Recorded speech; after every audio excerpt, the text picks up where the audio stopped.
All right, guys, welcome back. All right, so today's help desk question is a fairly simple one, and I'm thankful for it because I made a part one to this video and I didn't make a part two, and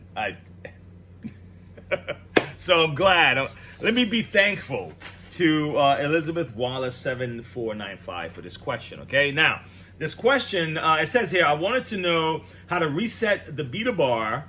Okay, you didn't touch on that. So to give you context, right, the previous video was about when you don't have electricity, how to troubleshoot your power nozzle. All right. Now, nowadays, most machines that this power nozzle is probably going to be like a Kenmore. It's a canister vacuum. Let's get that out of the way.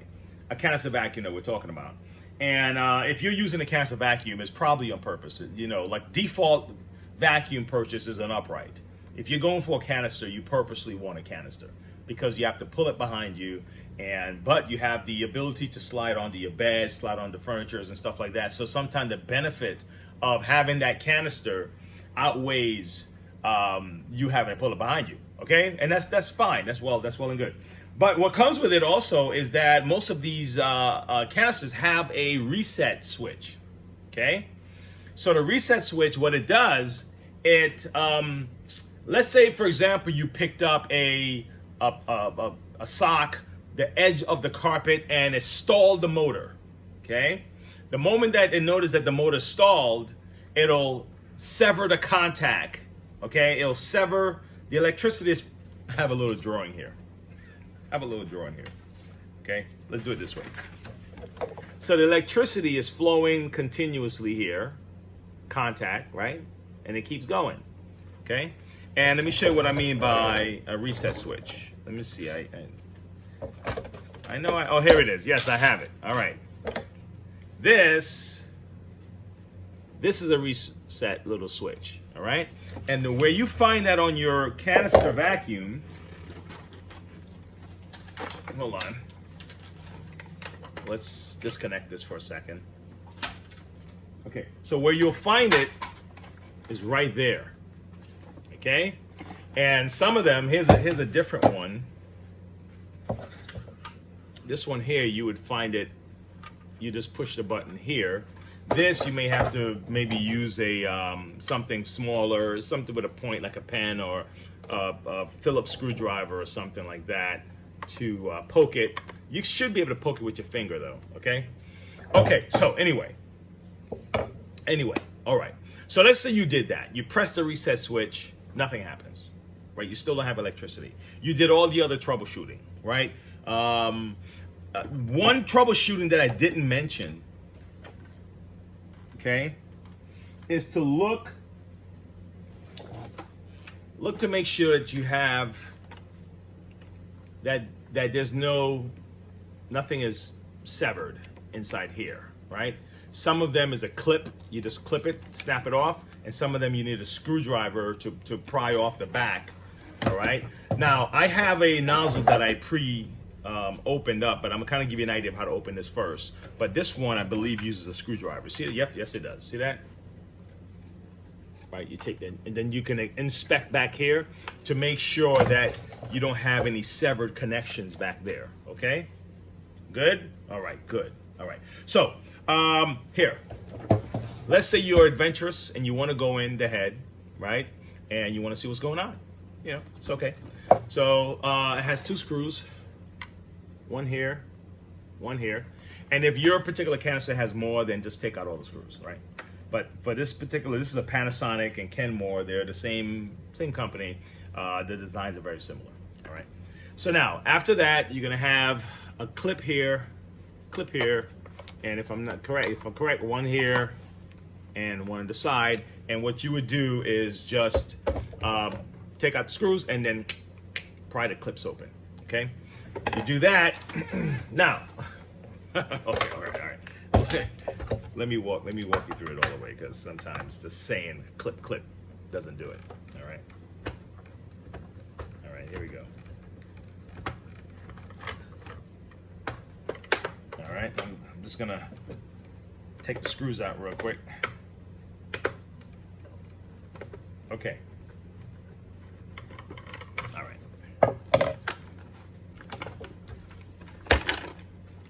No, it's almost out. Oh my. Using up time here, right? Hey, come on, using up air time. Okay, so now that the screws are out, I'm gonna just kind of pry this open, and you can use a flathead screwdriver, right, to kind of get in here and just pop and pop. Okay, all right.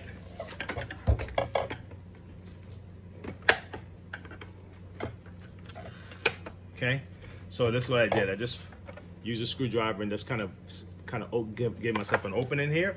I'm gonna do the same here. Okay, so I'm gonna go here like this. Okay, and then on the side, I'm gonna do the same thing.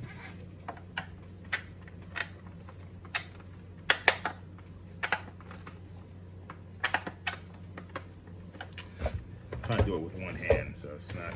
Okay, here we go. I should hold it. Now it's open. So now that it's, make sure this is, you recline this, and now you can just take it right off. Okay, this body just comes right off, right? So now you see where the reset is sitting right there. Okay. All right. So if you notice that they're connected, okay. So right now, this reset, the connections should be closed. Okay. So let me use this little drawing again. So this is a closed connection. So electricity can just run from the power straight through here through the motor. Now, when you get that forced stop of the motor, this breaker is designed to sever the connection. So electricity will stop flowing through the motor. So that's why you would need to press it again to reconnect again so the electricity can flow properly. Hopefully that explains it without me being too complicated, right?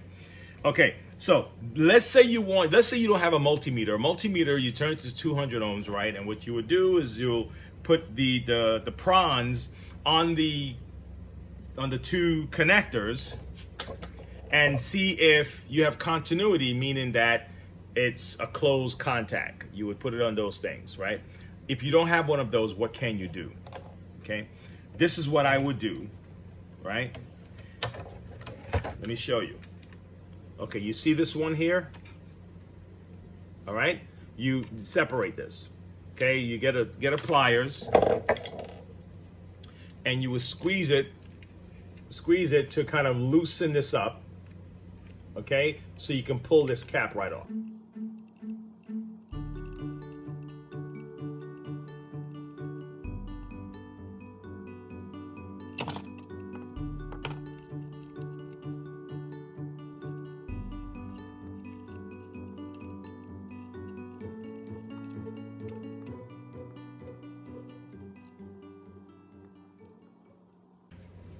So, okay, on this one, I severed the connections like I was talking about.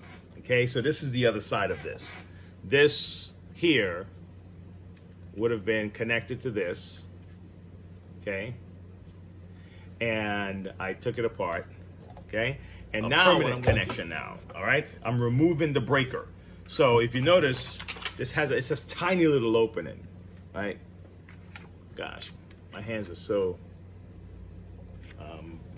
I should have used gloves. You know, I got dirt all over my hands, so excuse my crusty looking hands, all right? But I'm gonna just poke this in here, and then I'm gonna use a little electrical tape just to, because all I'm doing, it's not a permanent thing. I just wanna make sure that without damaging the wiring, I didn't want to cut anything and splice and all that stuff, and unless that's the route you're eventually gonna get to. Like for example, let's say you can't find this anymore and you realize that this is the problem, then the solution would be to just splice it, or maybe find a makeshift, somebody is selling something similar, because it does the same thing. It's really just a breaker, meaning it's doing exactly the job. It has the closed contact, and the breaker is break the contact, all right? That's all this is, all right? So if you can't get, the only problem you may have to worry about is if the size isn't right and it can't fit in that little cradle area, okay? But if you want to do away with the breaker, honestly, look, not every canister vacuum has a circuit breaker. It's an added feature. Okay, a lot of machines work without breakers. All right, it's just an added feature. All right, but anyway, look. So I poked it together like that. Okay, I just stuck them together just so I have a contact. I'm just going to use a little bit of electrical tape so it doesn't come apart, so I can test it and see if I have electricity. All right, and if I have electricity now going to my motor, then I know that the problem was the breaker itself. And if I don't, then the problem, it could be the motor, or the problem could be inside of here, or something else. All right, so that's pretty much what to do, guys. All right, so again, first part one of the question is how to reset the beta bar. This is it. Okay, and this is the brush motor, inside your unit, and this is the belt that goes to the beta bar, and really what it's doing, that breaker is just protecting this motor from overworking. All right, and if that doesn't work, then that's why I took it further to say, if you kind of want to test it, you can use a multimeter to test to see if you have continuity. If you don't have one of those, then you can sever the wires and connect them directly and see if it'll turn on like that. All right, so hopefully this little tip helped. Hope I didn't go too long on it, but I just want to make sure I was very clear as to what I was trying to explain without kind of glossing over stuff. Okay, guys, and I think that's pretty much. I think I have a video I might be making. If you guys need a video on, let's say I have a machine. This just came in. This one just came into the shop, and this is broken. Okay, so not only do I have to find the exact neck assembly, okay, the next thing is to take all the wiring apart on the inside and reconnect everything else. If you want video on one of these, I can also do that too. Okay, all right, just let me know. Do the request to the help desk. Okay, guys, if you haven't subscribed, please do so. Please help us grow this little channel. I really appreciate all the support and all the positive comments. And please share the video, like the video, subscribe, and we'll see you another time. All right, bye.